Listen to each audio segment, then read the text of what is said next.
Hello everyone and welcome to another episode of Losing the Plot. I'm Leo Robertson. I find artists of all varieties I find interesting. They're usually writers, they don't have to be. And we talk about their work, we talk about life, we talk about anything and everything. We lose the plot together, hence the title of the show. As always, we start with the latest of what's going on over at Aphotic Realm. Issue number 7 is out now. It's gruesome. Who doesn't love over-the-top 80s horror films? A punk band fights off a horde of possessed fans at a local concert. A makeout session at the cemetery takes a turn for the worst. Slashers, critters, demons, gore, hairspray. The 80s horror B-movie aesthetic is what issue 7 Gruesome is all about, so do check that out. The Realm also has its own merch store right on the Aphotic Realm site itself. You can buy t-shirts, beanies, caps and tank tops. And if you check out the new Aphotic Realm Instagram, you can see yours truly sporting an Aphotic Realm t-shirt in the dark grey heather colour. I think it's great. And there's loads of cool other merch. I'm sure I will get other stuff too. And I hope you will as well. Please do check out the merch in the store. Finally, I hope you will consider supporting Aphotic Realm on Patreon. As a patron, you'll get early access to podcast episodes such as this one. You can also get digital downloads of all Aphotic books as well. So do check that out. Please consider supporting Aphotic Realm on Patreon also. I wrote this thing. I hope you like it. Let's talk about it, yeah. Let's lose track. Losing the Plot Podcast. Losing the Plot Podcast. Losing the Plot Podcast. Talking to Leo.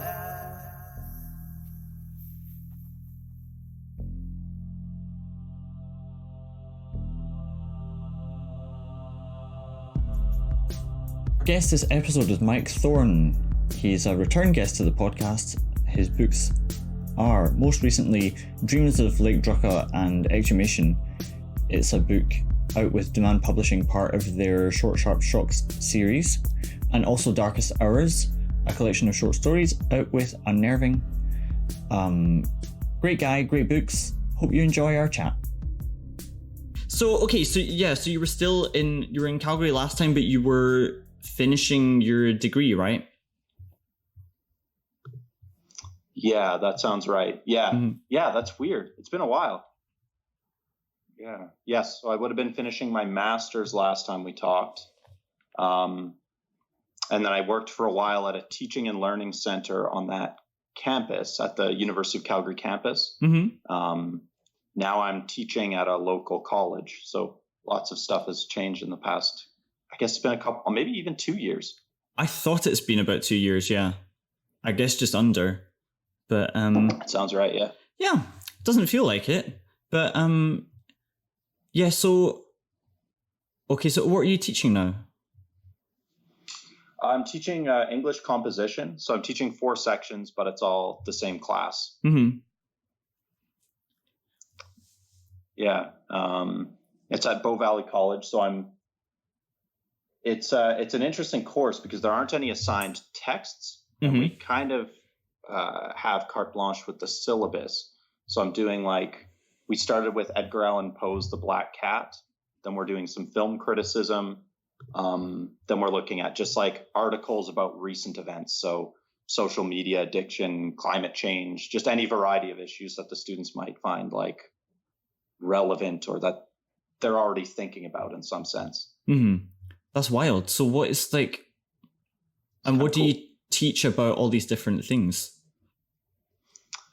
It's the way I'm kind of framing the course is that the 2 primary tenets are critical reading and critical writing. Mm-hmm. So it's about critically reading these pieces, a variety of different pieces, just ways of interpreting texts and parsing out the claims of texts and then how those claims are backed up with grounds, how the grounds warrant the claim. That's kind of the structure I'm going with.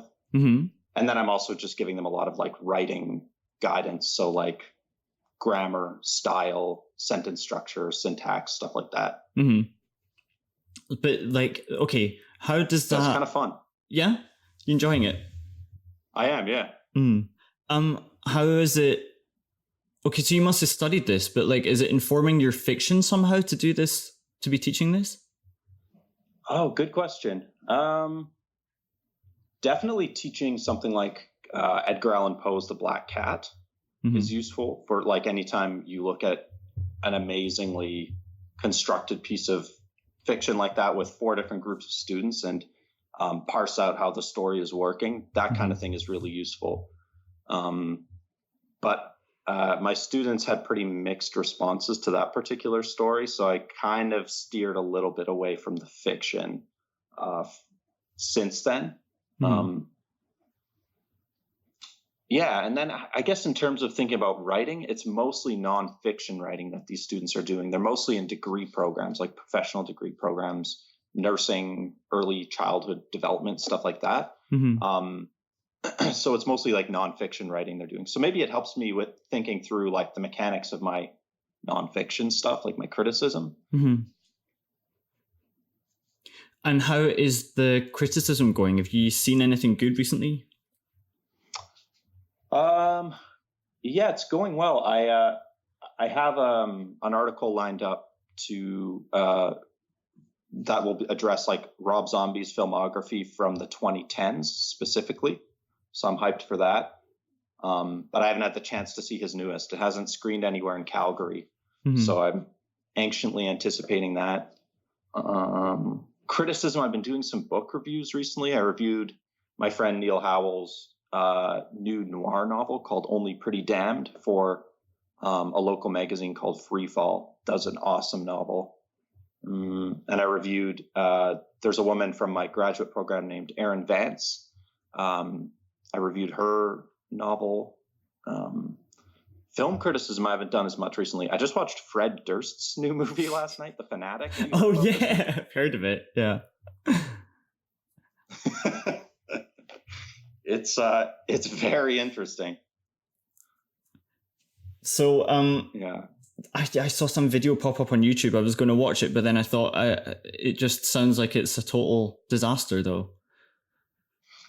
Yeah, it's a really it's a strange movie. Like it seems like Fred Durst is maybe like consciously making this comic thriller with it, a darkly comic thriller. It's like, I feel like if anyone's looking at it through a kind of ideological lens, it's a totally reprehensible movie. Like it's just absolutely misanthropic across the board. But I kind of liked that about it. It has this like kind of nasty undercurrent. So it's weird because it humanizes the Travolta character, which Travolta plays in this really unique way, I guess you'd say. And then it just kind of like ends up undercutting all of its characters. It's not badly made, actually, from like a formal standpoint. Fred Durst actually clearly has like an eye for film form. It's quite well shot. It definitely held my attention throughout, but the performance styles and the writing, I think, are where it's getting the most flack, and I can see why. Cool. I don't know what to make of it, to tell you the truth. I'm going to watch that. I kind of liked it. Yeah. I think it was a Red Letter Media thing or something similar has appeared on YouTube about it. Yeah, I'd love to hear your thoughts on it. Yeah, maybe. Well, I'm alone this weekend because my partner's gone off to hang out with a friend, and so I was like, right, I'm just going to do a bunch of random stuff by myself. I've been doing all kinds of stuff, but one thing I did last night was I went to go see the new Tarantino film. I don't know if you've seen it. Yeah, actually, we read a review of that film in my composition class. I did see it. Oh, you did see it. What did you think? What did I think? I found it like an absolute blast to watch. Like the performances were uniformly phenomenal. Obviously, I mean, I think DiCaprio is probably the best living American actor. I've always been a huge fan of his work. I found the third act actually was probably the most disappointing. I liked it the most when it was just this kind of meandering observation of 60s Hollywood. And the moment Tarantino goes for his kind of revisionist tendencies, I get, which he's done with his past few films, I just always find it ends up being less satisfying than I would have hoped. Like any of his revisionist ideas, I don't find them convincing in a way. But like, it's so much fun to watch, and the performances were amazing, and it's probably his most like well constructed film in terms of the cinematography. And I mean, Robert Richardson is an incredible cinematographer. I don't know, what did you think of it? It's a weird, again, another strange movie. Yeah, good point. I think that he obviously gets, like you say, he gets the best of what Hollywood has to offer. Like, it's very well made. All the performances were well done. He obviously like has a love for that era and how things were done and wanted to do that, but it was more like a kind of documentary style, because it felt like, you know, if you're in control of the narrative here, why didn't you put one in? Like, it was obviously like a well done portal to this era, but I don't understand why there wouldn't be a better, more compelling story. You've got like how do you make the Manson family boring? You know, it's like, and what's your point in doing that? Like, why are you making me spend so much? I feel like, and I feel like people will say that it's a genius move of subtlety because it's Tarantino, rather than like get the money away from that old man. He's rambling, you know.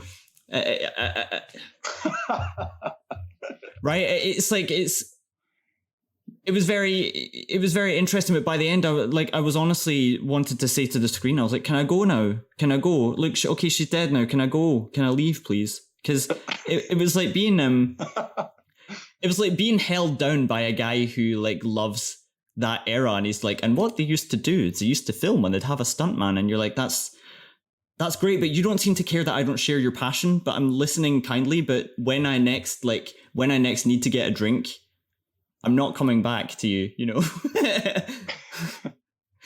So I don't know. A mixed bag, I'll say. Yeah, a mixed bag. Yeah, it definitely had, that like, I guess you'd say like the fetishism of the movie, the way he's fetishizing the past and the Hollywood of the past is interesting. And it feeds into, I think, a pretty convincing reading that maybe seems too obvious, but it seems to me like the movie's quite reactionary too. Like, it almost seems like he's grafting the Manson family onto what he would probably term like the contemporary PC critics who condemn him for violence. So it seems like and it's not a very compelling way of reading the Manson family historically, I don't think. It seemed to me like he just wanted this cathartic exercise of like bashing a cipher of like feminist criticism against a wall.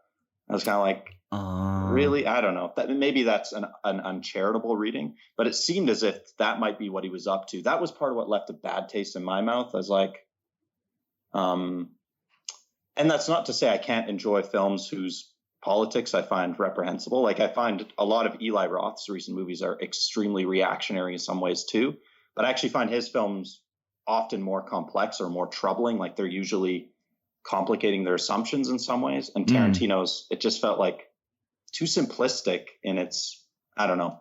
I don't know if that makes sense. That's kind of how I read the third act. And I was like, really? That's what he was spending 2.5 hours to build up to? Like, that's his statement?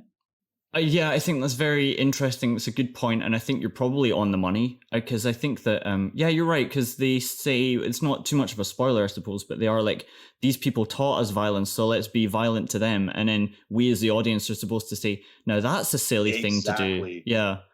And so, and I think like the last, I watched his last, Hateful Eight, I hated it. I watched it when I was freezing, and like, it was freezing in Oslo, and I was wearing this coat and I couldn't fall asleep because it was too loud. but I just heard the wind whistling all the time, and I was like, I'm freezing. This is really cold. And then at the end, like, that builds up to this, like, this is my film criticism. It's completely unpublished, for a good reason. But like, that film builds up to this horrible act of violence as well. And the idea of playing female violence for laughs when you're supposed to be this creative genius, like, could you not have done anything else? How about playing male violence for laughs? How about playing something else for laughs? And to have done it again, like you say, to do that same thing again. And the people in the audience that I was in were laughing, but just maybe because something was finally happening, but it really, yeah, it's silly. And I thought that, like, in Inglourious Bastards, where he does this historical revisionism thing, it's like, it works really well there because you don't expect it. But to see him do it again, it's like, it's a bit tired. So I don't know. Yeah. I've never. I feel like a lot of people in my teens, I was like really excited by Tarantino's movies. They felt kind of transgressive, kind of exciting. But as time goes on, I just find them less interesting. And you're so right about playing it for laughs. Like, that entire third act, the theater was like rolling in the aisles. I didn't even think it was very good comedy. Like, the flamethrower gag was too broad for me. I was like, this is like, I don't know. Yeah, it didn't quite land for me, but there are a lot of interesting things in the movie too. So I wouldn't say I found it entirely like useless as a film, but overall mixed feelings, I suppose. Yeah. Good point. Yeah, very good point. I think that the same thing is happening with Lars von Trier. It's like, get the camera away from Grandad, man. Like, he shouldn't be shouldn't be showing people these things. Did you see The House that Jack Built? I haven't seen his newest. I've actually heard good things. Oh, really? Yeah. So essentially, it's like, it's very strange. Serial killer guy. I think he kills 5 people. That's it. That's the first like 2 hours, and then the last part is interesting and well lit, but it just seems to be, again, not enough of a payoff. How strange that these 2 directors are doing this weird structure. I don't know what they're up to. I think maybe they're trying to push the boundaries of the genre. They're trying to do something new with cinema, but I haven't seen them do it yet. Maybe there's a chance for some extra, I don't know, artistic movement for them to stumble across later, but I don't see that it's been found yet. Yeah, in terms of von Trier, I remembered I loved Antichrist, which I guess that was 10 years ago now. And Melancholia, I remember liking some things about it. I thought Kirsten Dunst was, again, next level amazing. But I don't know if I've seen anything since. I didn't see the Nymphomania films, but those looked kind of interesting. I want to see his last few, but I haven't caught up with the past few von Trier films. Yeah, fair. No, the Nymphomania ones they're okay. They're not great, but I think there's interesting things in them. Hey, that's enough about people that aren't you, because you've got a book coming out. Yeah, Dreams of Lake Drukka and Exhumation. It came out on ebook a couple days ago, I guess, the time that we're recording this. So it came out on the 27th, and then there's going to be a paperback release sometime late 2019, early 2020, I think, although the details aren't set in stone for that yet. Cool. So tell me about these stories. What do they mean to you? So they were 2 stories written, they weren't written in close proximity to each other, like probably a few months apart. But I originally submitted Dreams of Lake Drukka to Demain Publishing. And the editor, Dean, said he liked it, but it wasn't quite long enough for the context in which he would like to release it, which was part of their Short, Sharp Shocks series, which are, again, they're little ebooks about 10,000 words, and then he releases them later as paperbacks. So he asked if I had anything else I'd like to submit, and I looked through some other stories I had written in the past year or so, and I I realized that this other story, Exhumation, was kind of an accidental companion piece in some ways. They're both about characters who are revisiting sites of trauma in a way, uncovering some familial secrets. Mm-hmm. They both involve journeys in some sense. And they both descend into madness in the final act, I guess. So, yeah, I ended up submitting that one. And he said, yeah, I like the way these two fit together. And it ended up being this kind of duology pairing that I hadn't noticed in advance that they were as connected as they are. Was there something going on? Was there something that you were trying to work out that, translated into these stories? Journeys, revisiting trauma?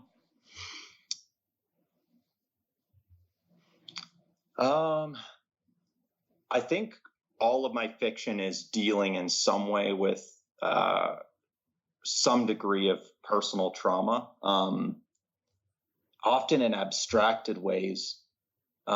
Dreams of Lake Drukka, I feel like, for me, is harder to parse what the personal connection might be. I wrote, although the characters in Exhumation are not in any way similar to people I know in my actual life, I wrote Exhumation after taking a trip to Red Deer with my family for a funeral of a cousin who died far too young. And just the vibe of a church basement in the middle of the winter. I remember just feeling like there's something kind of there's this ineffable quality to that space and to the feeling of being in that space that I think that's where it started. Maybe I think I wrote the story around that time, so that's probably where that started. And that story, I guess, is partially about being chased by your own regret, or chased by the misdeeds of your past, being unable to escape the misdeeds of your past. I think a lot of my fiction is about that as well, this kind of guilt. And that is probably personal in the sense that I was brought up Catholic, so there's that Catholic guilt thing. I guess you'd probably say I'm more or less a relapsed Catholic or like agnostic, but there's probably some element of that that's always going on. When something like that happens to a family member, does it make you think? I don't know, it sounds like it makes you think about paths in your own life that you've narrowly avoided. Is that your experience or no?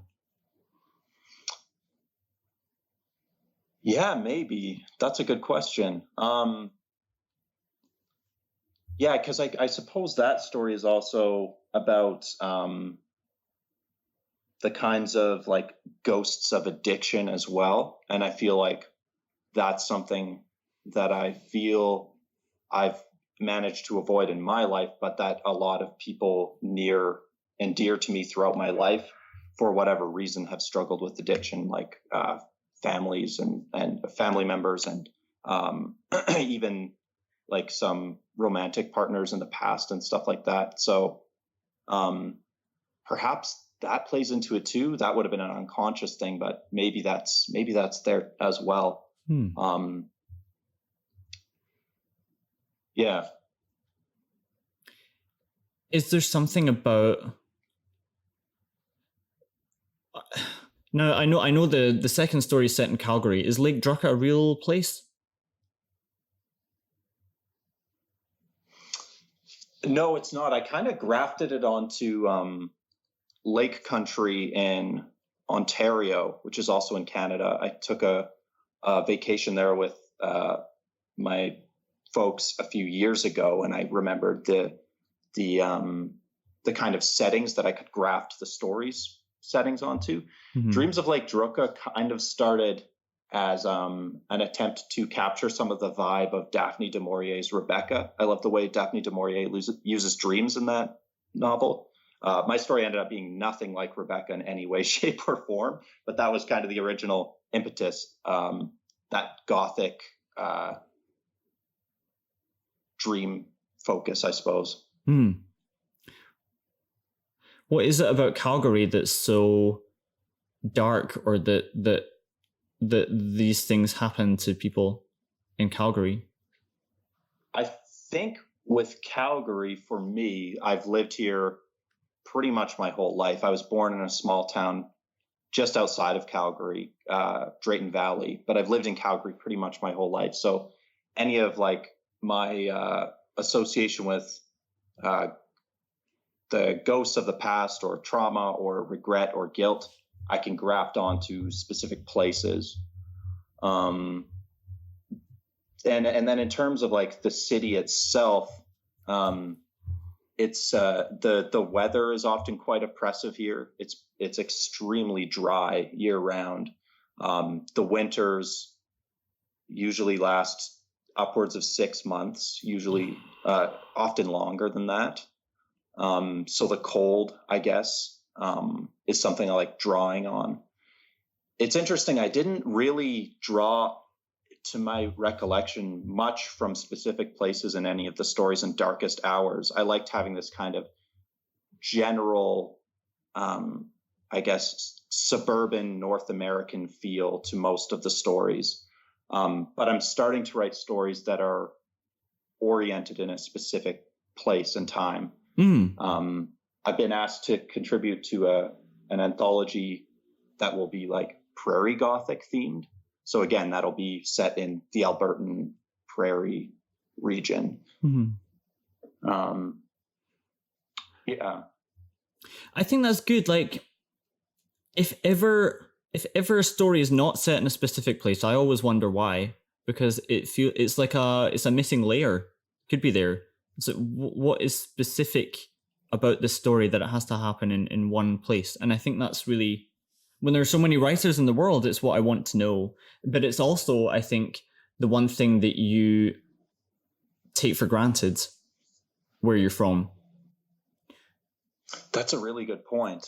Are you still in Norway, by the way? I am. I've moved to Stavanger. I was in Oslo before when we spoke, but that was just for like a temporary work project. I'm a permanent staff in Stavanger, so I was always going to come back here. Interesting. Is your partner living with you permanently now? I remember last time you two were like kind of long distance. Is that still the deal? No, he's moved here now. He was in Oslo, I think, at the time when we spoke. Yeah, no, it's great. But he was working in Oslo, and he had to give up his job to come here. But they were paying for our apartment in Oslo, so it didn't really make sense to keep him there money wise. So even though he's moved here and he doesn't yet have a job, we're still saving money, which is weird. But he's going to like Norwegian classes, and there's a lot going on in the city. I think that like because we moved from Oslo to here, and because it was essentially not like my fault because I'm still providing, but like it was because of my job that we came here. I felt a need to demonstrate that there was so much going on in Stavanger, and there's all kinds of things. So I don't know, but I mostly hang out with expats, people who are not from Norway. I find it very difficult to integrate into the culture here still. Yeah. I assume your plan is to stay in Calgary, going on, but I really understand why people let you do that, because you've got your family and your friends, and you're kind of molded into the culture in ways that perhaps you don't even notice until you go somewhere else and you go, why don't they do it that way? And you're like, because it's just not the done thing in a different place. Yeah, that's a really interesting point. And oddly enough, part of the reason I was asking about your partner, my wife is doing her PhD in New York right now. Oh. So I'm going to be moving to a completely and radically different place after this teaching contract is up. So like by the new year, I'll be in New York City, and I'm wondering how that will affect my writing, because you're right. There is this kind of taken for granted quality to the way I think about the place I live in. I'm always aware of Calgary and the way I do and don't feel at home in Calgary. I think a lot of my fiction draws from my just lifelong experience of feeling like I don't really belong anywhere. And that could partially be just a Calgary thing. I don't know, but I definitely don't feel like I belong here or like this. Yeah. So I think that also in some way connects to my fiction. But I'll be interested to see how I feel in a different space and how that affects my writing. I think that you'll probably, I don't know, I mean, you can do anything you want, but I reckon that you could tell more Calgary stories even more effectively now that you know what is so specific about the region when you experience a different culture. I, to this day, keep writing stories about Glasgow, a city I haven't lived in over a decade, because I know so specifically with each new place I go to what it is that makes a place so essentially Glasgow. And now my stories are more Glaswegian than ever, which is not necessarily a good thing, but it's definitely happening. No, I think it probably is a good thing. And I mean, like, certainly, even if we're thinking specifically in terms of genre fiction, most of the great horror and Gothic fiction is extremely regional in its focus. Like from Edgar Allan Poe to like any of the English Gothic novels to obviously Stephen King's work is very regional. And often that's one of the things that's most talked about in terms of horror and the Gothic. So yeah, it's probably to my benefit as a writer to start thinking more in terms of place. It's not to say I regret not orienting my previous work in place. I think I had reasons for doing that, but I think you're right. There's probably a lot to be gained from doing that. Yeah, absolutely. I think just even it's an opportunity for more depth, right? It's not something you have to force. Like as much as I say I set stories in Glasgow, it's not like I deliberately make characters talk in a vernacular that I don't use, because I don't really specifically talk much like a Glaswegian person. So I don't start, it's not going to read like Irvin Welsh. He was, I think, Edinburgh, but it's funny. You learn so much more about a culture. Like people in my office, if they're British, they'll walk up to me and they'll be like, "Oh, I woke up terribly today," because it's like, it's just cultural to complain to one another, but it isn't to me. So when they do it to me, I always go, "Oh my!" I always just go, "Why don't you try going to bed more early?" And then they're like, "Why are you fixing it? I was just like doing what Brits do, So it's to your point, like not feeling like you belong anywhere. I'm glad to have avoided that, British thing, and I definitely don't feel very Glaswegian. But there are also parts about life that are just you're going to be alone for long periods of time, and you're going to be bored, like no matter who you are, and that's tough. And I think that if you go to a different place, then maybe I'm not saying you haven't noticed this, but maybe you'll take it less personally, because then you go, "Oh, this is just like an inherent function of being a human, It's not me versus Calgary. It's just what it's like to be an adult, Yeah, and I don't think it is just a Calgary thing. I think it's just that weird. It's probably a combination of in some cases it's like an imposter syndrome thing, and then in other cases just always feeling weird, like I'm a weird person, which I've grown to just accept and embrace that in a way. So my interests have often been very specific and not necessarily aligned with many other people that I find myself in the company of, and that's okay. So I've grown to like accept that and embrace that, and it's like it can be both strength and it can sometimes be difficult. But yeah, I wouldn't say that's a regionally specific thing. Although Calgary,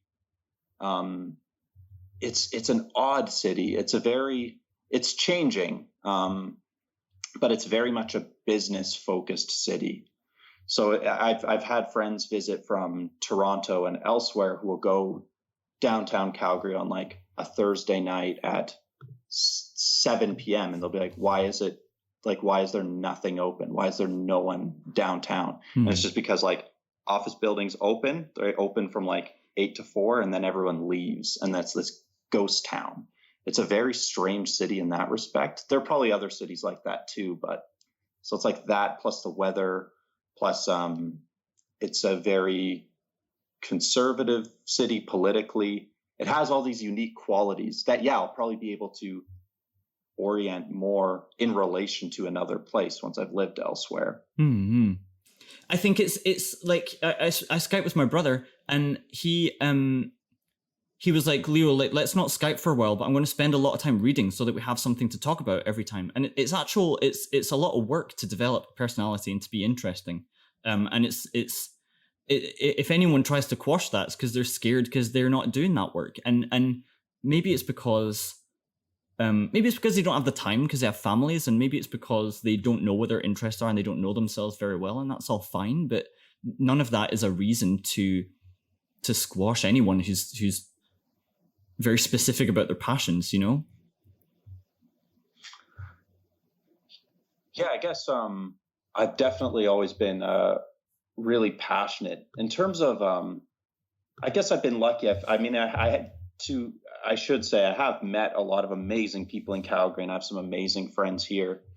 I guess it's something that's interesting is part of it. As you get older, your friends also move. Like I have, and you probably definitely are in a situation like this where you're living elsewhere from a lot of your good friends. So a lot of my friends have moved to Toronto or New York or elsewhere. Like people are just all over the place now. That's an interesting thing that happens as you get older too. Your social circle kind of fragments in a way. But then when you do reconnect with those people, it feels so much more, not that it wasn't always valuable, but it feels more vital and valuable to reconnect when it's rarer, I guess, or more difficult to line things up.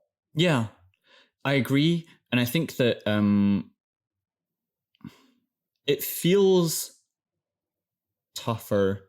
Like both of us are still, in terms of age, like very, very, very young. So I think that like, although maybe if you're going to a new place and you feel like you're nervous about making new friends, it feels like it's over. I've already made all my friends. I'm not going to make any new friends. And then you'll go and like, it's so easy to do. Like I've been doing it. I go to like, there's like film clubs here. I've started a club myself. Like there's clubs for expats, and I go along and everyone's just like, oh, hey, like, you went to Spain. I am Spanish. And then you're like, great, let's have a drink and a chat. And then you're like, let's meet up and have a coffee or something. It's so easy to make friends. It's not, it just feels kind of scary. And yes, like the friends you have when you're growing up are always going to be kind of more valuable, right? But I'm just thinking about like what I've learned recently. It's nothing to be afraid of moving to a new place. Like you won't, everything that you enjoy, you'll be able to do there, especially now because of the internet and everything. Especially like in a city in like New York that you're going to. Oh my God, you're going to get so much to do. But I remember last time we talked that you and your partner were looking at PhD programs and you were trying to do them both in the same city, right? Yeah, that's right. Yeah, I'm actually having a bit of a hard time right now because I'm juggling so much. So I'm teaching the 4 courses, but I'm also studying for, are you familiar with the exam, the GRE? I've not heard of it. It's a standardized test required for entry into U.S. programs, and half of the test is mathematics, and it's like math I haven't looked at in over a decade. So I'm teaching the 4 classes, studying like crazy for the GRE, and then I've got a bunch of writing deadlines ahead of me and grant applications and so on. So yeah, originally that was the plan, but I reached a point where I wasn't sure if I wanted to do a PhD. Now I'm thinking that it seems like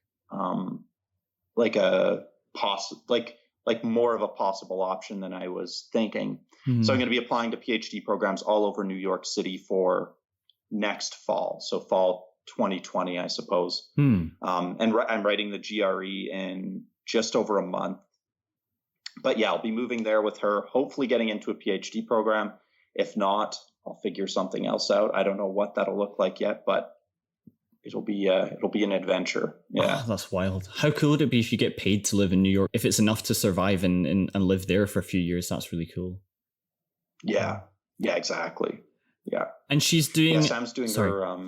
She's doing her PhD in philosophy. she specializes in like informal logic. So it's in some ways more adjacent to math, but she does all kinds of philosophy. Like she's really interested in philosophy of science, and she's brilliant. And it seems like she's really liking it. But we've never done the long distance thing either. We've been together almost 9 years, and we'll be married a year in October. So it's kind of weird being apart for 4 months. But Skype helps. Skype's great. Well, congratulations for getting married as well. I didn't even say. That's cool. But yeah, I think that I'm actually a very optimistic person, and anything can be done. You know, lots of things are tough, but anything can be done if you really want to do it. If you guys you've been apart for 4 months, you're saying. Yeah, it will be 4 months by the time we're reconnected. So it's from like mid-August to mid-December that we're apart. I suppose there's a benefit to being so busy because I don't have as much time to linger on the fact that it sucks not having her around. So that's good in a way. But yeah, you're absolutely right. I mean, and I think like it seems like that's just life, you know, like you'll encounter any number of obstacles, and you just got to like, and often things seem impossible, but then you just do it anyway. It's like, this looks impossible, but I'm going to do it anyway because I don't have a choice. Yeah, exactly. And I don't know, you find banks of resilience you didn't know you had. And, you know, if only life didn't make you do that, that would be wonderful. But it's just, that's not the way it is. Yeah, but no, I'm so glad that Juan is here. And I tell him all the time, listen, like, if all I end up doing is having a lovely time with you, great. Like, then I'll consider myself a success. And I just said, like, unfortunately, I'm actually really ambitious. And like you, I mean, when it comes to the writing and stuff, you're like, I've just got to do this. I've just got to do this thing. So I have lots of things that I want to do, but I know that I prioritize them all beneath my relationship, frankly. I think that like having love and friends and family and stuff is more important than anything. Yeah, absolutely. I've definitely always foregrounded or prioritized my relationship with Sam over anything else. So like that comes first. And then in terms of career path, I've just kind of like fumbled my way into a path. I definitely when I finished high school was like, I don't know what the fuck I'm gonna do, and then ended up stumbling my way into a master's, and like that's going pretty well so far. And then the writing, I'm trying to learn not to beat myself up for not meeting certain quotas or whatever. I went through a period where I was giving myself daily quotas and stuff like that. And I realized depending on your situation, it's not always possible to do that. And that's okay. You know, like my novel in progress, last time we talked, I probably was saying my novel is going to be done in like a year. And I said this in a bunch of interviews. And then I realized like, no, that's not going to happen. I'm still working on that goddamn thing, but that's okay. You know, it'll get done. Oh, yeah, of course it is. And like, it's not whether or not you are a real writer, just the notion of real writer is ludicrous. Because, I mean, the more I do it, the less I understand why anyone couldn't do it. And the fact is, they all could if they wanted to. And I don't understand why. I'd like everyone to collectively drop the notion that it has to be, you have to be like, I'm a writer and writers do this. Like, is that silly? You can just do what you want, you know. Yeah, there's no like one size fits all process. I think if you do find someone gives you their method and you're like, oh, that sounds like it would work for me, and it does work, then great. If it doesn't, that's okay too. Yeah, I think there's a kind of like mantra that goes around that's like whatever it is, 1,000 words a day, or you know. There are any number of them, and it's like it very well might not work for every writer. There are lots of incredible writers I admire who are not especially prolific, and then there are other writers who churn out work. It just depends on like the pragmatic situation that you're facing. So how much time do you actually have to work on it? And then also your own cognitive capacity, your unique way of being, your unique way of thinking. So yeah, I did find I had a period where I was waking up at 5 a.m. every day, and then I'd write for an hour before I'd get ready for work. And there was this kind of like spurious, hyper lucid early morning quality that I was able to draw from that was incredible. But I just couldn't sustain it. I just got too fucking tired. Like, because I would write for an hour, then work for 8 hours. And by the end of the day, I was just dead. So I did that for, a few months, and I was like, yeah, I can't do this long term. I'm not made of the right stuff. Maybe I could if I really wanted to, but it doesn't really matter. I do agree that writing in the morning is definitely the best. For that, like you say, you're kind of dreamy. You're not really. It's before all that noise can come up about what you're supposed to be writing. Wherever it's not there, you're just kind of getting out. Yeah, I agree that writing in the morning is good. I've never seen anyone prolifically churn out good work. I've always seen the quality diminish if somebody's churning out a lot of words every single time. I think that, as you know, like when you finish a story, it's never really done. You could always give it another pass and improve it. But the people who are neglecting to do those other passes are doing less good work. So it's also about, I don't know, the level of quality that you're ready to see, go into the world as well. I'm definitely against people who are kind of paralyzed into reworking sentences endlessly. I thought for a long time about George Saunders. I think I even mentioned it last time, because he takes he's always writing lots of different stories, but he can take up to 8 years to finish one of them. And it's 10 pages or something. It's like, mate, calm down. Because as soon as I heard that, I was like, okay, he's published and super famous. I guess that's what it takes to finish a short story. No, that's insanely pedantic. And it is up to each individual.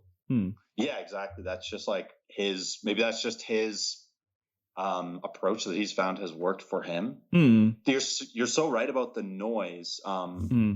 Shutting out the noise, that was part of what I found with the 5 a.m. thing. Is what part of what was so vital for me is not looking at my phone and not checking my emails, not checking my social media profiles until I had written for 1 hour. And that, I think all the noise you gather in the day as a result of those stupid things we carry in our pockets all day, and I think that was part of what for me made it so productive, was not looking at any of that until the words had been written. Absolutely. So when I talked to Dean yesterday, he mentioned that, he makes loads of films all the time, and he's writing scripts and stuff, and he was thinking about maybe making an associated film company with this publisher, and maybe making films of the books that he publishes. I think I know the answer, but is that something that would interest you? Yeah, hell yeah, that'd be cool. I didn't know he was thinking of that. That could be really interesting. I'd love to see something of mine adapted. That would be really cool, wouldn't it? It would just be interesting to see someone approach it and take it on and give it a new form. That'd be sweet. So I started a filmmaking club here in Stavanger. So we're going to make our own films, and I've just been using my own phone. And I would love to adapt one of my own stories just using my phone. I think that'd be good fun. Why not? Yeah. Did you see that Soderbergh film? Was it called Unsane? I loved that film. Yeah. Yeah, I liked it too. And I actually thought the iPhone brought a really interesting visual quality to the film that you could not get with any other medium. Yeah, absolutely. The reason I hadn't done this before is I assumed there was some sort of barrier to entry. I need to approach somebody for funding. I need the right kind of camera and training. And that's never been true. Like there were whole movements of people 10 years ago who picked up like their parents' digital camera and just filmed their friends improvising, and those short films premiered at big festivals. So it's like, great, you grab a camera, you get in front of it, and you start doing whatever. So that's what we're going to do. But yeah, I think that's really cool. I look forward to seeing what he does with. I hope he does pick up this filmmaking thing with this publisher as well. Yeah. And I hope he picks your stories. I'll tell him to. He won't listen to me, but whatever. Thanks for the vote, Leo. I appreciate it. So if you could, like, so say you do get the chance to adapt, like, any of your works, what would be first? Oh, that's tough. Maybe probably something from Darkest Hours. I'm just thinking. A new kind of drug might be fun. Either a new kind of drug or Mictian Diabolus, which I think would be like a ridiculously grotesque slasher. I think that would be fun. Or there's another story in Darkest Hours called The Auteur, where you could make, I think, a very interesting film within a film. That's something I've toyed with the idea of even adapting it into a script. I think that could be really interesting. And you could even play with different media, because the film within the film, you could even use older VHS recording. Yeah, I think that would be cool. It'd be cool to see the Grimhaven disaster as a film, man. That would be fun. Oh, cheers. Yeah, absolutely. That's definitely something I couldn't... I would like a budget for something like that, you know? But good idea. I would put that on the list. Yeah, for sure. Done like a bit like Spring Breakers, right? With all these crazy colors. And just make sure people understand that it's supposed to be like just loads of fun. Which I think all those wee novellas I did that were so incredibly violent, they were just supposed to be fun. And I think that yeah, cheer. I don't know. Is it something, I mean, you have such a passion for film. Is it something that you see yourself doing, like being a screenwriter or directing your own stuff? Well, in high school, I acted in a lot of films by a friend of mine who's a very talented filmmaker named Brendan Prost. I would be quite embarrassed for my acting in those things to be seen now. But I think he's a good filmmaker. And then I also made an experimental film, it was over 10 years ago now, I guess, where I basically just ripped off The Brown Bunny minus the explicit sex, mixed with Gus Van Sant's Last Days. Again, probably kind of embarrassing to look at now, like definitely embarrassing to look at now, but that was my experience. That was a long time ago. But in terms of like, now that I'm older and I'd love to. It's definitely something I've thought about. Most of the kinds of films I would want to make, though, would require a budget, I feel like. I think some people can do incredible things with just guerrilla style, you know, super restricted equipment and so on. But I think the kinds of things I would like to make would be bigger in scale. I mean, there will definitely be ways to do that if you end up in New York. Fingers crossed. It'd be cool. Yeah, I mean, I hadn't even thought about that. It's always, I guess, been a kind of pipe dream for me. But I mean, if I ever found my way into any kinds of opportunities like that, absolutely, I would love to. I'd love to make something in the horror genre. Actually, that would be really cool. How do you feel about Darkest Hours now? I mean, I haven't gone back and looked at it since it came out. I don't really go back and look at my stuff at all, except I've been doing readings intermittently. I've got another one coming up next month, so sometimes I'll go through and find passages to read from it. I think I'm happy with it. I think it captures a certain moment in my life. Like most of the stories were written within a span of 2 years, so it kind of captures where I was at creatively. So as a snapshot of where I was from, I don't know, about 2015 to 2017, I think it is what it is. Yeah. Do you ever go back and read your stuff? I try not, unless I'm actively editing it. Once it's out, I usually don't go back and look at it.